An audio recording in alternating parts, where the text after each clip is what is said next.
Genap sebulan 30 hari. Ya, 30 hari bukan satu masa yang singkat. Ngerti? Faham ni? Ya, betul tu, Tok Guru.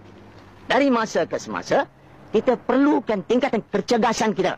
Hei, sap, food. Macam mana Tok Guru buat tu?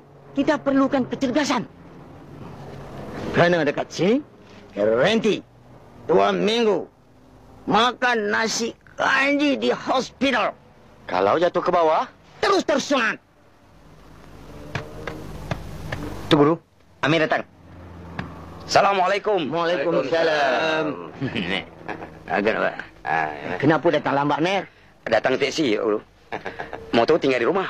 Jatuh motor ni. Tidak, Pak Guru. Jadi bisul. Patutlah duduk nyengit. Duduk menyengit tak apa, Pak Guru. Jangan pukulan sengit. Berbahaya. Hei, macam mana perkembangan budak tu sekarang? Tak banyak, Pak Guru. Tapi semangatnya dah mula ada. Jangan bimbang, Pak Guru. Peringkat separuh akhir pun dia takkan lepas.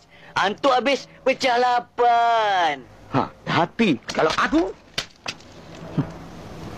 makan tuan nampak ni. Nasib baik pisang muda. Pisang muda kolat.